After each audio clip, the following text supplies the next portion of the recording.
Good evening. We begin tonight with breaking news from Agincourt in Scarborough, where a 3-alarm fire has taken over the Agincourt Rec Center at Midland and Shepherd. This is video from Twitter showing firefighters trying to get control of this blaze. It has escalated since this video was taken. The building has been evacuated. No injuries have been reported yet. Toronto police got the call about 5:20. There are about 50 firefighters on scene. We have crews on the way, and we will bring you the latest as soon as we get it. Actually, the weather is freezing. Yeah, it's pretty cold. Another day enduring the grip of a deep freeze as Arctic air hangs over the city, slowing down rail and air travel to a crawl. Wind chill values of -30 are expected to stick around until Friday night. You might be waiting for someone who is struggling to get home right now. Chris Glover is joining us live from the Bathurst Street Bridge overlooking the tracks there. And Chris, let's start with the impact that this weather is having on the commute home. Well, Dwight, we're showing you the tracks right now, and that is because the Up Express is operating on limited service because it's just too cold for some of its equipment. There are also delays and some cancellations at the airport as well that you should be aware of. But look at this. The traffic to get here was an absolute mess. A lot of people parked, and you said it. If you're expecting someone to be home, give them a bit more time tonight. This weather is certainly wreaking havoc on a lot of people, and it has many of us asking why.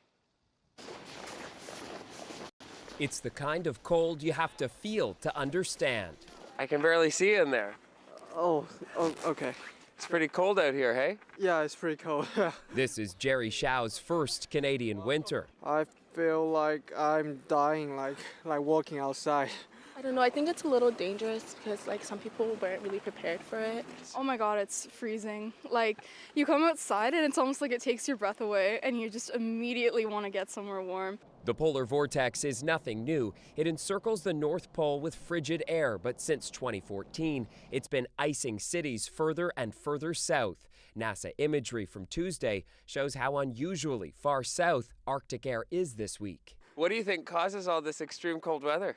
I really don't have any idea. Well, I believe climate change, 100%. I totally believe that.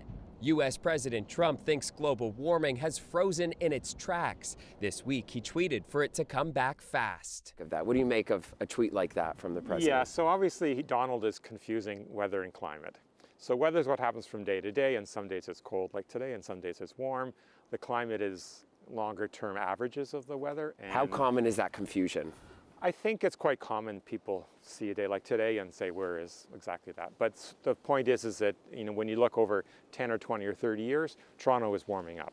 NASA says 17 of the warmest years in the planet's record books all occurred since 2001, and 2016 was the warmest. And that heat could be leading to our deep chill. Because there's these very, very large-scale waves in the atmosphere. They have wavelengths of maybe 3,000 or 4,000 kilometers, and they move air north and south. There is an idea that as we warm the Earth up, the wavelength of these waves may be getting larger, so the cold air can get farther south. So we may be experiencing things that we wouldn't experience before. 2018 was a dramatic weather year. In May, a windstorm left 300,000 Ontario customers in the dark. BC battled 2,000 wildfires due to some of the hottest and driest months on record. In September, a Category 3 tornado with winds of 265 kilometers an hour hit Ottawa-Gatineau. In the States, 160-kilometer-an-hour winds whipped the Northeast in March. Then, record-crushing heat in California fueled the state's worst wildfires. And who could forget when Hurricane Michael pummeled Florida? We could be seeing more extreme events. It could just be that we're more in tune to them because they're impacting us more and more now. This University of Toronto physics professor says scientists know the planet is warming and there's more precipitation. So these changes are happening. They're just an indication that the climate is changing, and we need to do something about it because these things have become more extreme. The Insurance Bureau of Canada says that extreme weather actually led to $2 billion worth of insured damage last year alone. So it just gives you a bit of a sense of the cost of extreme weather like we're seeing right now. Right? Thank you, Chris. The TTC's Line 3 in Scarborough is shut down for another day. Shuttle buses are servicing the section instead. The trains have been on and off since Monday night. The entire line is open air, which means blowing snow gets wedged into the power rail system. The TTC could not say when regular train service would resume. And we're hoping Colette can tell us when this deep freeze might be ending for a little bit. It would be my pleasure to do that, and I actually am able to, Dwight. And you know, something I want to pick up on from Chris's story, though, for all of you at home, you know, 5 years ago, we didn't really talk about the polar vortex. So it's an example of how things have changed so much. As a meteorologist, I knew about it. It's always been there, but that it's coming so far south and having an impact on us, and now it's just become part of our language that everyone talks about the polar vortex. It shows you right there, in one sense, how things have changed. Well, boy, are things going to change when it comes to our temperatures. Speaking of extremes, so today's high, unofficially, we were around -15 in the afternoon hours, okay? Mild air back towards the west, a real seesaw with the jet stream, colder air to the north, keeps that warmer air to the south. Then we go into tomorrow, we warm up a little bit, -12, our high, and then things really change as we go into the weekend. We're seeing this moderating a little bit, the winds will ease, and then up to 0 for our high temperature. Winds will get stronger again as the jet stream starts to ramp up. We go up to 3 degrees on Sunday with southwesterly winds picking those temperatures up. And then look at Monday. Yeah, extreme cold back to the west, but here we go up to a high of 7 degrees. From where we're talking about right now, how extreme is that when we're at -16 at the moment and it feels like -27, and overnight tonight feeling likely like -35 once again, and that's why we're still in the extreme cold warning here, as these are dangerous temperatures and dangerous wind chills that we're experiencing. Overnight tonight, -20 to -22, feeling like -34. Sunshine tomorrow to start the day off. Later in the day, we'll probably see some clouds building, but that -12, actually an improvement, although that's really what an overnight low should be like at this time of year, Dwight. But more on that warm-up and the precipitation coming with it later in the show. A well-needed warm-up after that -35 overnight. Thank you, Colette. Yeah, just hang on a little bit longer. She's the nurse who admitted to killing 8 seniors, but did she actually kill one more? Still ahead, a CBC Toronto exclusive story, Elizabeth Wetlaufer's admission that was not made public. We had to go through court, we had to go through inquiries, and now this comes up.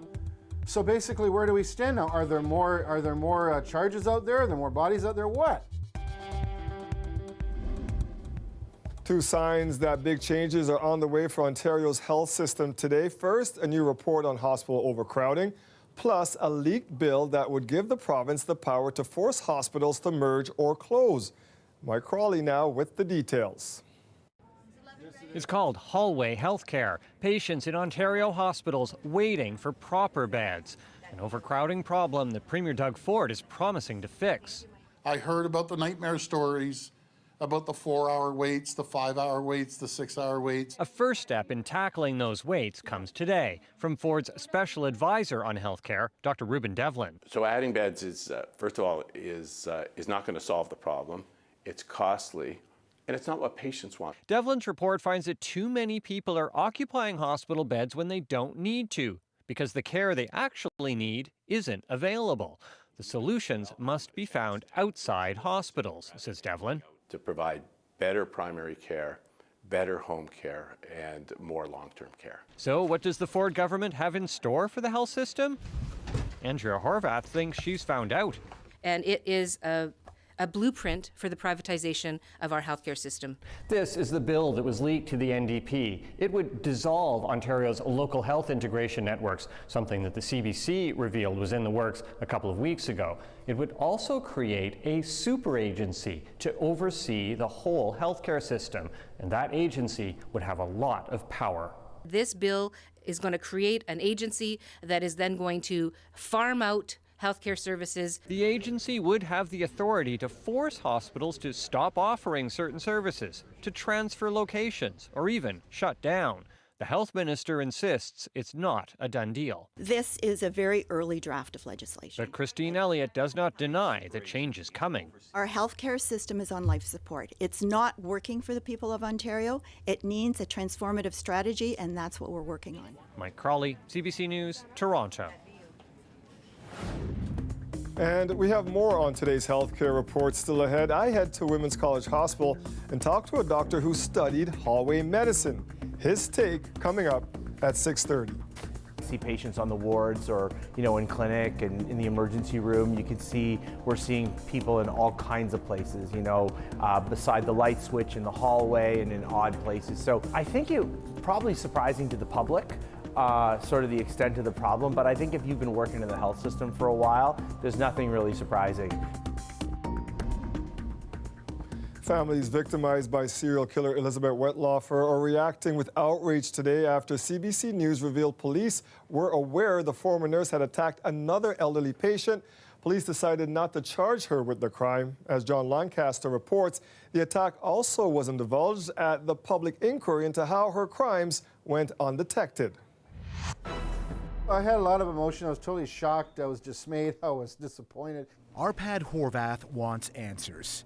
His father, Arpad Horvath Sr., was murdered in this London, Ontario care home back in 2014.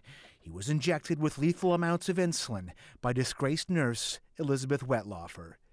CBC News has obtained this partially redacted police report that reveals Wetlaufer also attacked a second patient at the facility that day, a 77-year-old woman identified as Florence Beadall. The report says police had no evidence to prove the injection killed Miss Beadall, only that Wetlaufer committed an assault with a weapon. According to the police report, Wetlaufer confessed to the attack, saying she wanted to hasten the victim's death.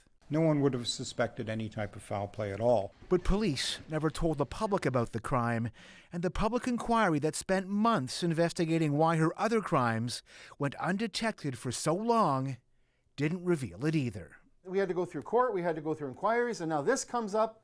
So basically, where do we stand now? Are there more charges out there? Are there more bodies out there? What? Lawyer Alex Van Kralingen represented some of the families of Wetlaufer's victims at the inquiry. What's most disappointing is if public officials, namely the police and possibly the local Crown in Southwest Ontario, knew about this and did not share that information with the public inquiry, who was tasked with understanding why we didn't learn about this earlier. I appreciate that there's an irony with that. Wetlaufer is serving a life sentence for killing 8 patients and trying to harm or kill 6 others.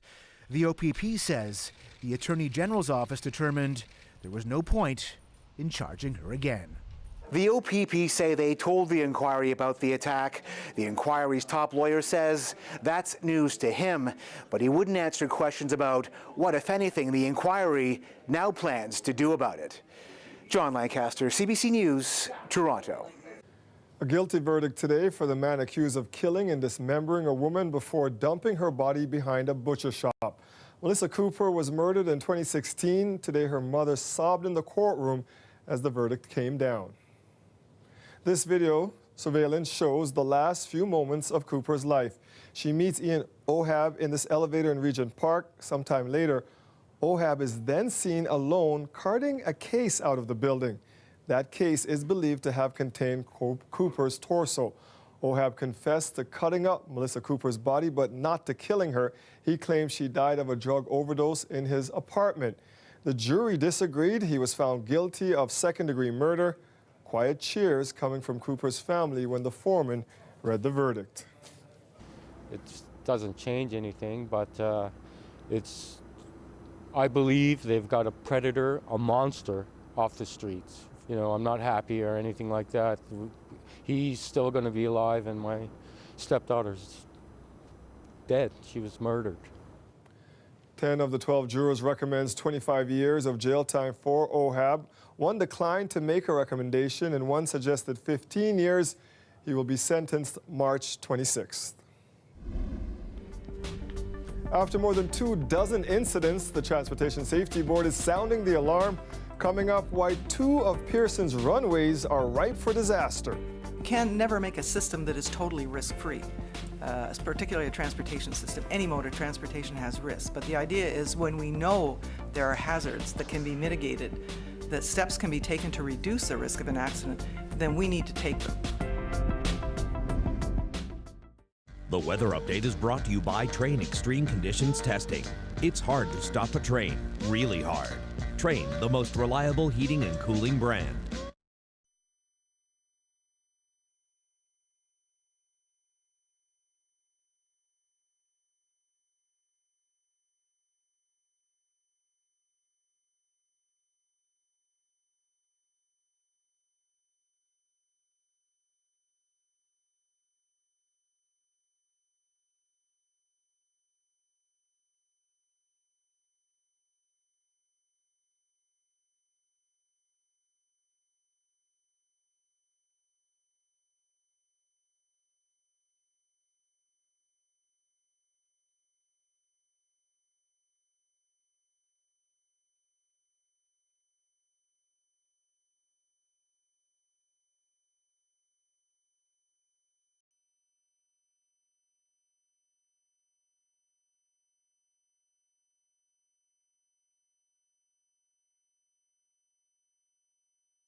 Two elite French police officers were convicted today of gang raping a tourist from St. Catharines almost 5 years ago.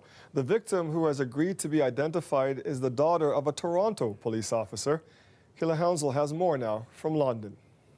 The two officers found guilty of raping Canadian Emily Spanton have each been sentenced to 7 years in prison. Spanton, who is the daughter of a Canadian police officer, was in Paris today to hear the verdict. She says she met the officers at a Paris pub in 2014. They offered to give her a tour of the police headquarters, and she agreed. That's where the assault took place. She left distraught and approached another officer to report the incident. The charges were originally dismissed, but a French appeal court overturned the decision and sent the case to trial. Following their conviction today, the officers' lawyers said they will be appealing the verdict tomorrow. Their clients say what happened that night was consensual. This verdict is not fair. This rape is a lie. They are innocent. They are sleeping tonight in jail, but they are innocent. The speech of Mrs. Spanton has been confirmed by objective elements from the file, and the judgment is built from these objective elements. That's the reason why it's a fair and a well-motivated judgment. The officers were part of a unit specializing in tracking down gang members and terrorists. They were from the same unit that entered the Bataclan Theater to rescue hostages during the 2015 Paris terror attacks. And so this case is getting a lot of attention in France, where it is really considered a national scandal. Kayla Hounsel, CBC News, London. Jaskrat Singh Sidhu stood in court this afternoon facing the families devastated by the Humboldt bus crash. He was driving the truck that collided with the hockey team's bus last April, killing 16 people and injuring 13 others. Sidhu was the last person to speak at his sentencing hearing in Melfort, Saskatchewan. Karen Pauls was there. Families of the victims arrived this morning bracing to hear what the Crown and Defence would recommend as a sentence for Jaskrat Singh Sidhu. There were sobs from the gallery when Crown Prosecutor Thomas Healy recommended a 10-year sentence for each charge of dangerous driving, all to be served at the same time, plus a 10-year driving ban. Then defense lawyer Mark Brayford walked through the hours before the crash, providing answers to questions the families have been asking. The morning of April 7th, Sidhu stopped to pick up 2 trailers of peat moss. As he was driving away, the tarps on the top of the trailers started flapping in the wind. He stopped to adjust them, but then drove the next 10 to 15 minutes focused on that. Sidhu's lawyer says he didn't deliberately drive through the stop sign, he just missed it. Defense lawyer Mark Brayford didn't recommend a sentence. He says there's a range for these kinds of cases in Saskatchewan. If it's not involving impairment, 1 death, the range is 1.5 years to 4.5 years. Then, the most dramatic moment of the day. Sidhu stood to address the families directly. He cried. He gripped the table in front of him. He told them he could still hear the crying of the players as he got out of that semi-truck. I take full responsibility of what has happened, he said. It happened because of my lack of experience, and I'm so sorry. Really, I think we're really somewhat conflicted. You want justice, but at the same time, there's no doubt in our minds that Mr. Sidhu is remorseful. He's just a little bit older than my son. And he had to have a lot of courage to stand up and address us all. Judge Inez Cardinal will give her sentence March 22nd. There is some question about what this will all mean for Sidhu. Because he's a permanent resident and not a citizen of Canada, it may mean his removal. Karen Pauls, CBC News, Melfort. I'm Farah Morelli at Pearson International Airport. A new report has found that the layout of 2 runways here poses a serious risk of a crash. I'll have more on what safety officials are urging the airport to do coming up.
We are continuing to track breaking news from Agincourt, where a 3-alarm fire is continuing to burn at the rec center at Midland and Shepherd. This is video from Twitter showing firefighters at work earlier this evening.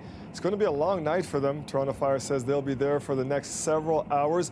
2 TTC buses have been brought in as a place to firefighters to keep warm. It's believed the fire started in the mechanical room off the swimming pool area. No injuries have been reported. We have crews on the way and we'll bring you the latest as soon as we can. Closely spaced.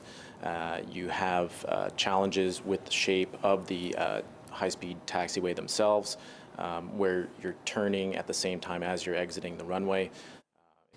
5 years, 27 near misses. A dangerous track record for 2 runways at Pearson has the Transportation Safety Board calling for changes.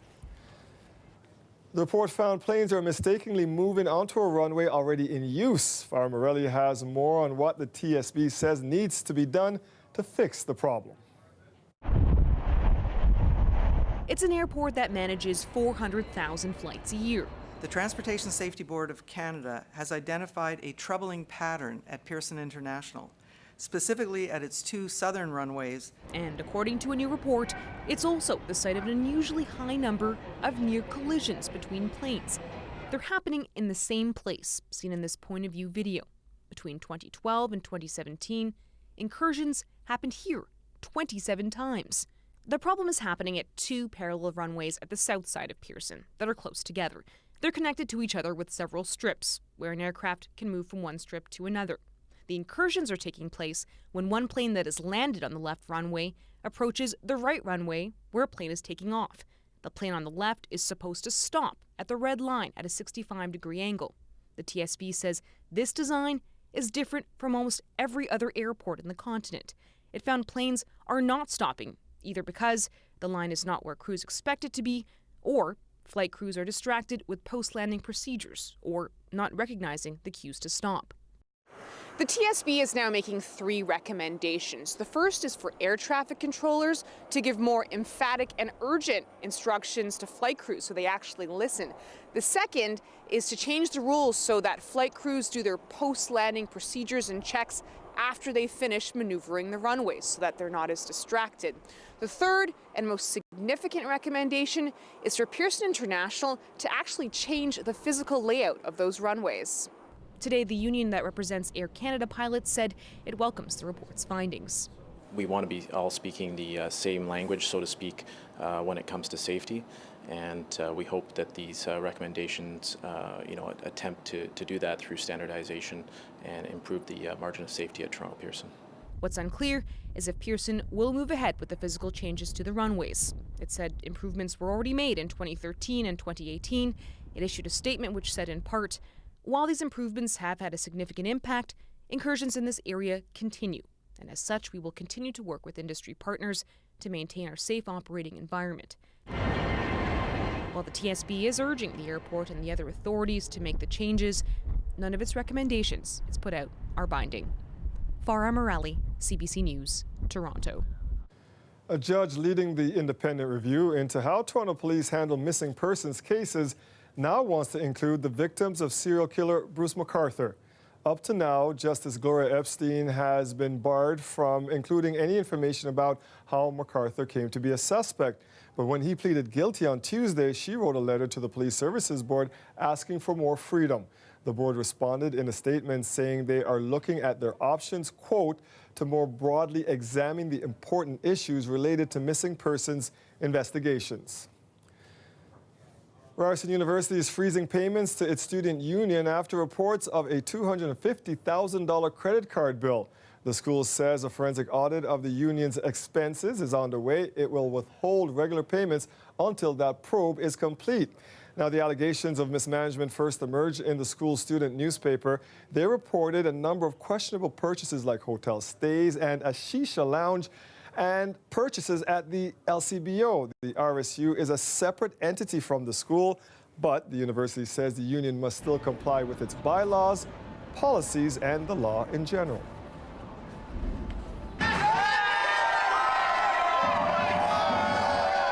Gonna go to the other side. inside.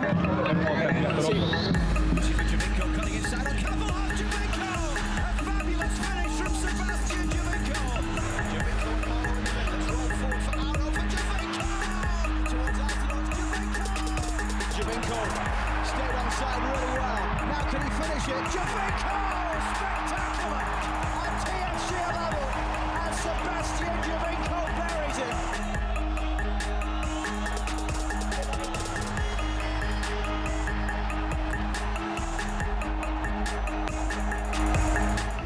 He's probably the greatest to ever don a TFC jersey, but Sebastian Javinko is a Red no more. The club has sold the man known as the Atomic Ant to a team in Saudi Arabia, and Javinko left kicking and posting to Instagram. Greg Ross joins us live from BMO Field, and Greg, fans are definitely going to miss him. Well, Dwight, Sebastian Giovinco was not a big man, just 5'4" tall, but the impact that he had on this team and on this city was huge. Today, TFC fans, the hardcore fans, were coming to terms with the fact that the man many consider to be the best in franchise history will likely never suit up for TFC again and likely never play here at this stadium behind me. The first thing I felt when I heard the news was, well, heartbreak. The news of Sebastian Giovinco's departure was still sinking in today for Mike Langevin, an original member of TFC support group, the Red Patch Boys. He is the best player we've ever seen. In 4 seasons with TFC, Giovinco had 68 goals and 114 regular season points. He was named league MVP in 2015 and led the team to the MLS Cup Championship in 2017.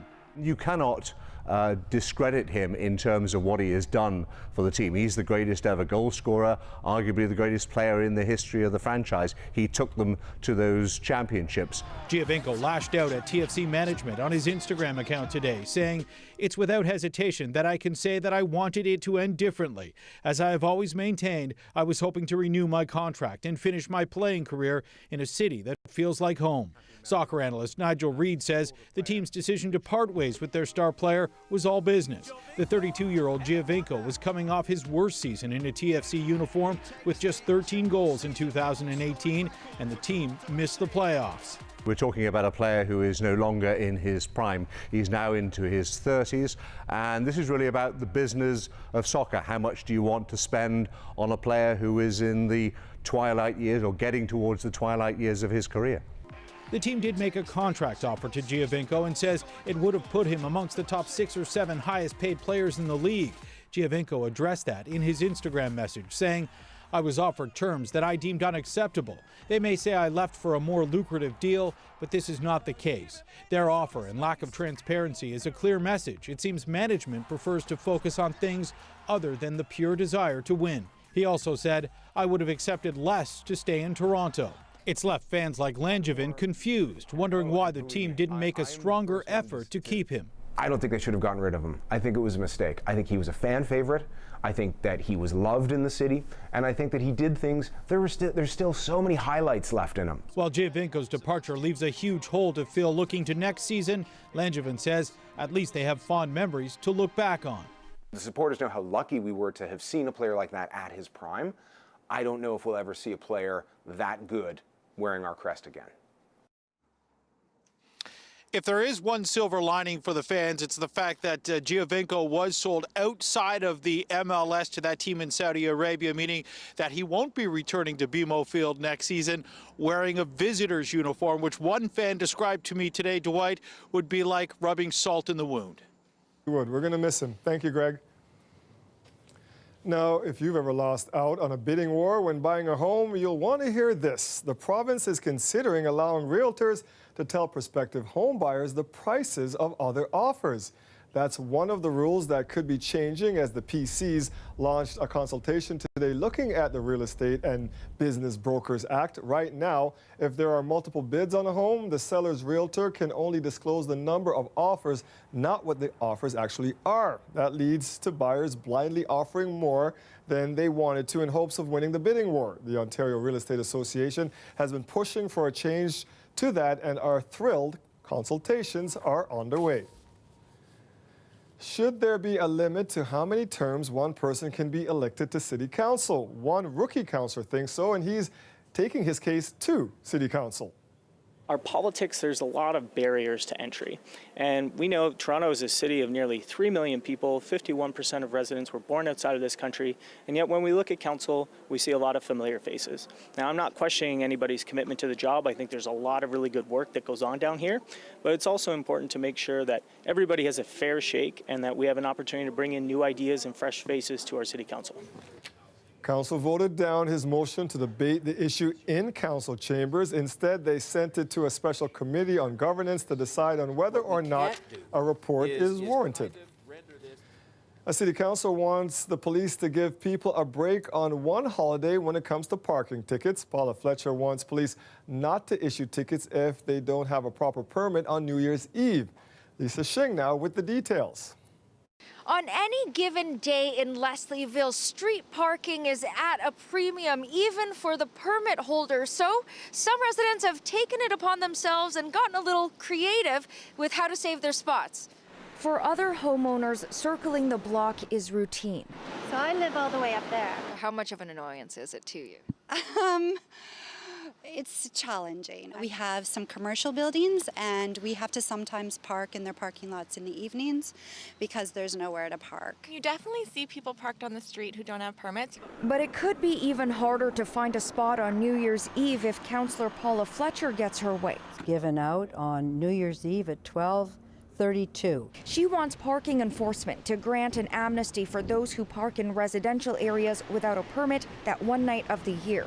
Fletcher says people complained and sent her photos of their tickets issued just after midnight. You've had your drinks, or maybe your grass or your cannabis. Don't go. Stay there. And we shouldn't penalize you for that. Good decision on New Year's Eve. But Toronto's parking enforcement supervisor says officers only issued 270 tickets on New Year's Eve, less than half the volume on any other given day. The rules are relaxed on holidays. Generally, drivers don't get ticketed at parking meters, just in residential permit areas. He says drivers don't have an excuse. Isn't it a disincentive to them, right, to issue parking tickets when you also don't want them to drink and drive? You have the option of purchasing a temporary street permit online 24 hours a day on the city's website. The issue is now going to the city's Government Management and Licensing Committee to see what the effect could be on permit holders. Lisa Shing, CBC News, Toronto. 3 supervised injection sites operating in Toronto will be allowed to keep their doors open for 1 more year. Now, the permits for the Moss Park, Regent Park, and St. Stephen's sites expire today, but the listing on a Health Canada website shows permits extended to 2020.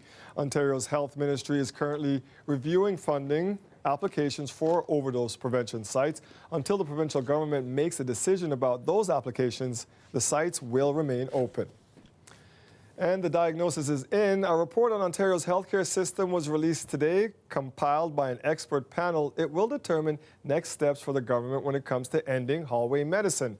Not surprisingly, the report finds that there aren't enough hospital and long-term care beds in our province, but the council says increasing the number of beds won't solve the problem. Dr. Sasha Bhatia oversees a health system innovation lab at Women's College Hospital. I spoke with him about the backlog in emergency rooms and how hospitals can get patients out of their beds sooner. So, if you've got a sick kid with a fever and you're concerned, but your family doctor's office is closed, like on the weekends, where do you end up? You end up in the emergency room. But then the second problem, which I think a lot of people don't realize, is there's an output problem. So if you think about, if you're on a highway, right, you can have volume of traffic. But if one of the lanes on the highway is blocked, traffic is going to back up for miles. And it's what's happening in our hospitals right now. So you will have people who are admitted to hospital who don't have any other place to go, either because there's not enough long-term care beds, because they can't get the right amount of care at home, because their social supports aren't such that they're too sick to be able to go home. And so once that happens, you block beds in hospitals, and that way people who are in the emergency room can't go upstairs to get a bed. So it has a big effect, blocking the entire system, including our emergency room. And that's why we have people in the hallways. That's right. They're admitted to the hallways. They're actually being cared for in the hallways because we can't get them a bed on the floors in our hospital. So what is the solution then? One is, we probably do need some more hospital beds. We need a little bit more capacity in our system. But what we also need is a more efficient way of managing people through the system. We need to first be able to make sure that people who have chronic diseases stay at a hospital in the first place. The second thing we need to do is we need to make sure that we have care for them in the communities. So once somebody's done their treatment, like their antibiotics for pneumonia, that they can get out, that there's a place for them to go, that they're going to be cared for in the community. They're not going to worry about getting sick again and coming back in. So whether that's new long-term care beds, whether that's new ways of providing home care or care in your home, particularly using new technology, to monitor people at home so they don't get sick. There's a lot of things that we can do, but it's going to require innovative new ways of thinking. If I'm thinking about, I'm not feeling well, I don't know if I'm having an anxiety attack, I don't know if I'm having a heart attack. Yeah.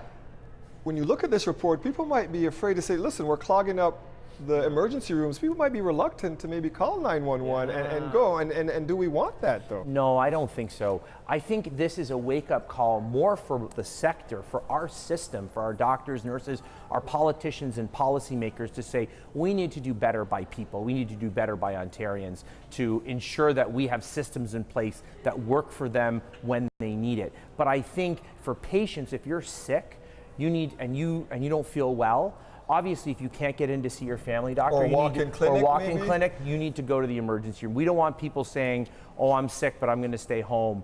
Go to the hospital, but it's a wake-up call for the system to say, we need to do better by you. We all have these smartphones. Is virtual clinics an option for us, virtual care? And I mean, part of the problem is a lot of people are trying to diagnose themselves on the internet. Yeah. Well, and that's a great point. So I think virtual is going to be a big part of the future. There's already a lot of solutions online that are working to, get people the care that they need in the community. A lot of stuff that's happening at Women's College Hospital, the hospital that I work at, is all about using virtual and digital care to keep people well and safe at home. So there's a lot of things like monitoring people at home, connecting with doctors at home by email or by virtual visit that we can do. We need to get some innovative thinking, some new ways of thinking about how we re-engineer our healthcare system to serve Ontarians better. Because we need to get people out of the hallways and into a room. That's right. Appreciate your time, Doc. Thanks again. All right.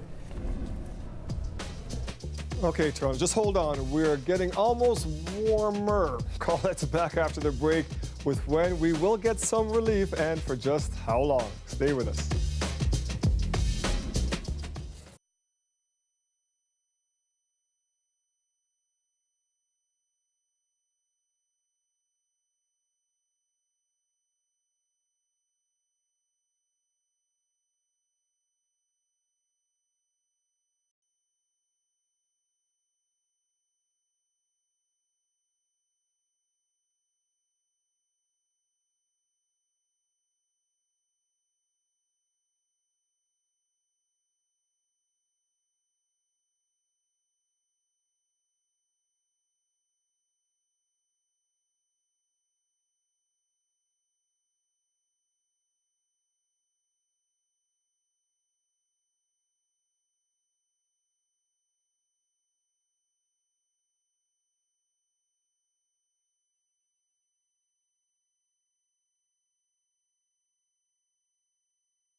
probably gonna cry.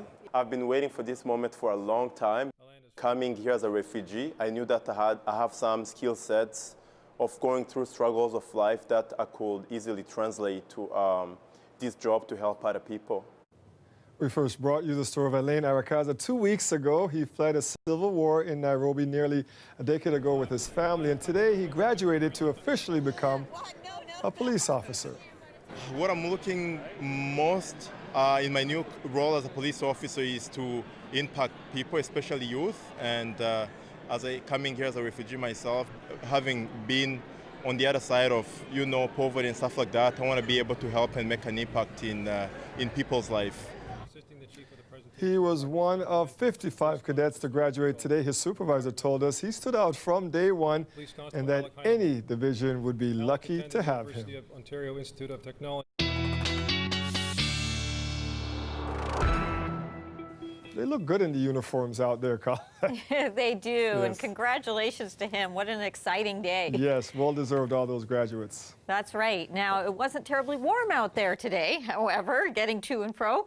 You really had to bundle up, and that continues. And just have a look at how far we are off our seasonal values, all right? So an average high -2.3, average low around -11. Today's high was about -15, and today's low -22.6.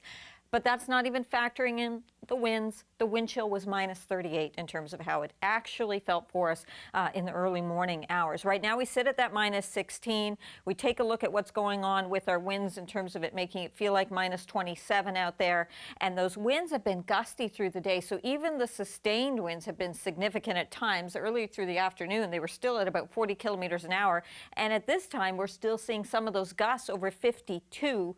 See that? Over 50 kilometers an hour. Boy, Hamilton not getting the stronger gusts, and that's why it's not reporting at the moment, but they'll be back until they begin to ease a little later on overnight tonight, getting a bit better. Extreme cold warning, though, still in place. And not only that, the snow squall warning, the areas in white, snow squall watches as well. If you are doing any traveling there, the wind's shifting a little bit, and as they do, seeing some of these bands shifting somewhat, blowing snow advisories in place and continuing there through Niagara as well. Now, what's going to be happening for us over the next 24 to 48 hours is we're going to see mostly clear skies through the overnight tonight for the GTA, and that means sunshine to start things out tomorrow. Much of the day we should have a good deal of sunshine. Then the clouds will build in later in the day tomorrow, and into Saturday we may see some light flurry activity. In fact, it's quite likely overnight Friday into Saturday morning.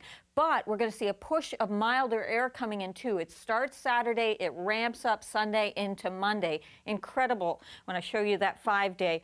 -20 though, overnight tonight, feeling like -30 to -35, -12 the high for tomorrow, feeling colder than that. And then look at the turnaround we get into. Saturday, 0. Sunday, mixed precipitation and 3, and windy, yes, rainy, who cares, 7 degrees on Monday, Dwight. We'll take that, won't we? I echo that who cares. Thanks, Colette. Yeah, you're welcome. They are extracting hundreds of millions of dollars in revenue from Canadians with no corresponding obligation to the Canadian system. They may be made in Canada, in the GTA even, but productions for services like Netflix aren't technically Canadian content for now. After the break, should content from Netflix be regulated? We're back in just a few minutes.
Some of the biggest names in Canadian film and television are in Ottawa this week for a conference on the Canadian Media Producers Association. Now, one of the big issues they're talking about is how companies like Netflix should be regulated. Some of their content is made in Canada with the help of Canadian crews, but it's not necessarily considered Canadian content under current regulations. As Diane Buckner explains, a review of those CanCon regs is now on the way. Pictures up. Ladies. On location for season 3 of Kiefer Sutherland's show, Designated Survivor. Shot in a suburban Toronto studio, a crew of close to 200 people work on the Netflix series. The producer feels lucky to have the space. To shoot in Toronto right now is, it's difficult to even find a spot to shoot because all the warehouses, everything that could be turned into studio space is studio space right now. Canada's $8 billion production industry is booming like never before. In another studio nearby, a set is under construction for another Netflix series called Lock and Key. Foreign streaming services, from Netflix to Amazon to Hulu, are creating jobs here, but they make no contribution to the government-sponsored funds that support Canadian content. That's an outrage to some. They are extracting hundreds of millions of dollars in revenue from Canadians with no corresponding obligation to the Canadian system, unlike their domestic competitors. The government is concerned as well. Last year, it announced a review of the almost 30-year-old broadcast legislation. Many players, including web giants, are not contributing to the system. So what we want is we want fairness in the system. The review's expert panel has received 2,000 written submissions from interested parties, including one from Netflix that insists any new regulation should unambiguously exclude online services. All of this is taking place in an environment where there is no Canadian content emergency. In Ottawa, this media professor thinks it would be a mistake to impose additional costs on foreign companies, which could be passed on to consumers. And so saying that we're going to increase fees on those services, I think runs the risk of making those services less affordable. On location, many wonder what makes content Canadian these days anyway. Netflix itself is making a lot of shows that are made by Canadian producers and Canadian writers that I would consider CanCon in the traditional sense of the word. The expert panel will consider that question too, but Canadians will be kept in suspense about the finale for many months. Recommendations aren't expected till the fall. Diane Buckner, CBC News, Toronto. Here's an aerial look at that enormous fire at the Agent Court Rec Center near Midland and Shepherd. It's believed the fire started in the mechanical room off the swimming pool area. We'll take you live to the scene right after this quick break. We're back in just a couple of minutes.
As we've been telling you throughout the show tonight, crews are fighting a 3-alarm fire at a rec center in Scarborough. Adrian Chung, as we promised, got to the scene, and he joins us now live from the scene. Adrian, what's happening there now? Well, Dwight, we're about 400 feet away from Agent Court Rec Center, and it's just over my shoulder there. If you zoom in, you can see that fire crews are still working hard, trying to knock down those flames. Now, this is a 3-alarm fire. Driving up here, we've probably seen about 30 fire trucks, and it is a big response. The call came in just after 5 p.m. tonight, and we're hearing at this point no injuries and that the building has been evacuated. Toronto Hydro and Enbridge are on scene as well. We spoke to a witness who said that when he was going into the building, he was taking his kids to go skating, that people were running out, telling him that there was a fire inside that is believed to have started in the pool area. And at this point, at 7 o'clock, we are set to speak to Toronto Fire to find out more of the current state of this 3-alarm fire at Agent Court Rec Center. Dwight, I'll send it back to you for right now. All right, thank you for that, Adrian. Of course, Adrian will stay there throughout the evening. Mike Wise will have more on this fire for you tonight at 11. Thank you, Adrian. You know what? I've covered some of these fires. I feel sorry for the firefighters when they're trying to battle these blazes in weather like this. The icicles start hanging from their clothing, and it's cold out there right now. These conditions are awful for them, for all of us, but really in this situation. Extreme cold warning still in place. We're going to have this tonight, feeling like minus 30 to minus 35. Those are the wind chills that we're still looking at, but there's light at the end of the tunnel because we do have that warm up that's going to be coming our way.